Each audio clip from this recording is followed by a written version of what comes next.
Gena bugariyo gipateko kwana bugariyo ketegereze basemone banyabo nsaba amaso gagwe n'amaso tugase wali twanirise the superstar our brand ambassador our influencer our murichimu nikabagolere Sigman.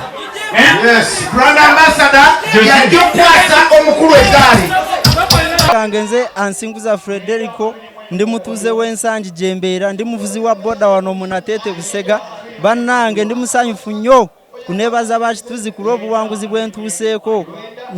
nywedde kituzi ne bampa kakiiti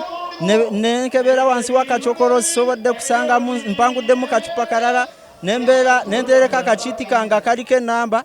mbaddawo ne basoma enamba nga nze muwanguzi omu kubasoso wangula wane Natete simu naye abantu mbakubiriza mweyongera okunywa kituzi ebintu bya ddala si bya bulimba kubanze mbadde mbirabanga ku Bukedde TV ne ku TV zendala zonna nga bagamba tunyikira okunywa kituzi era ke bampiseeko ekibuye nenzijanga mbagoberera mpaka Natete nengamba leero nteeka okuwangula era mmaze nenkituukako saawa eno mpangudde esimu yiino nempangula ne botro ne reflector ne t-shirt nzuno nyambadde nyunye abantu mbakubirigiza mweyongera okunywa kituzi ebintu bya ddala n'amamoro kabagagaba neyanziza neyanzeege eyakola kituzi wajje Katonda.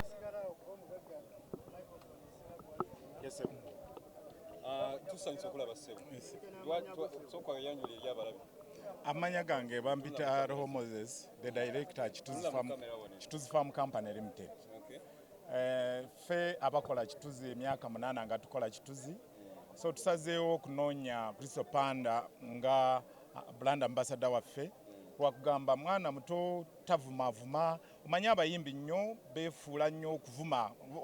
Uganda abantu beefuula nnyo okuvuma babalowooza nti kikulu nnyo oba ku social media eyo bazikolesa bubi naye twasanze ono yalina empisa mwabo abalina empisa mubanja abalina empisa n'abatono abalina empisa ng'alina empisa egisobozesa kutambula ne brand yaffe kubanga ekyokunywa kyaffe abantu bakitegedde nnyo ate kiri mu country zituliraanye wano chiri Tanzania, Uganda, Kenya n'amawanga malala. So butufuna brand ambassador nga wampisa mbi kiregeza mawanga ago bajja kutuchawa bajja kulowooza nti naffe bwe tutyo tweyisa. Twagezezaako okunoonya ow'empisa ennungi atavuma ate kyusa gwoyise kuyimba ng'omupangisa tabula tanyaga takola ebintu ebyo kyova olaba twamulonze ate twagala naffe kumusupportinga ayeyongereyo asinge kubanga tumanyi nti bwaba atambudde n'ekituzi alina okugenda waggulu kubanga ffe ekituzi tutukola ebitasaanidde. Muganda waffe alimu brands bbiri presenter ku TV ate nga muyimbi mutute brand ey'obuyimbi tutute ey'obuyimbi kubanga music tumwagala music we alina message gy'abaawa abantu gibaba bategeera kubanga eyo music bw'omuntu bw'aba ayimba buli omu alina kyafunamu ffe tulina twagala nti ayimbira abantu abagamba ebigambo abalenzi ebibatwala mu maaso abavubuka ebibatwala mu maaso then naffe Uganda yonna tudropinge yeyamye ng'asuubiza nti agenda kwongera ku brand yammwe mwe musuubira mwongerako ambassador waffe ono ffe tusuubira okutambula nawe emyaka mingi tutugenda kukoma ku mwaka gumu mwezi 6 tujja kumutambula tujja kuba tumuwokinga buli kimu n'obwaba ng'afunyeyo ekizibu tugenda kumusupportinga nga kampani kubanga kampani yaffe ennene esobola kumusupportinga n'abeerezaamu by'aba afunye kale tugenda kumuprotectinga nawe mu industry ye.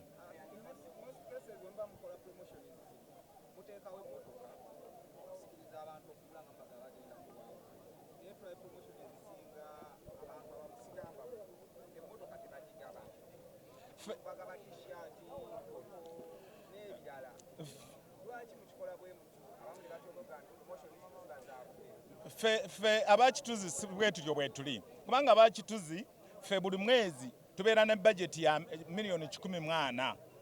eya media sasula TV zino zimulaba tubeerako zi NTV zi NBS Bukedde TV tuzisasula sente nyingi sente weziri ezo sente za marketing weziri so okugulayo emoloka milioni 35 eyo moloka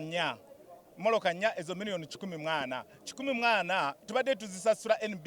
NBS ebadde tutwalako milioni 22 tusooka ntugivaako ezo sente zitugyeyo tusoose kugamba tusooke tuziwe emoloka then tudde ku media zendene zi NBS kati emyaka nga tumaze kugaba moloka tujja kudda ku TV ez'esente nyingi naye tusoose kuzivaako kati tusooke tuziyomu abantu so okugula moloka n'okugaba emoloka owa kituzi kintu kitono nnyo ate n'ekirala kituzi fe tuli ba local investors tuli ba wano tuli bagwira ate twagala nnyo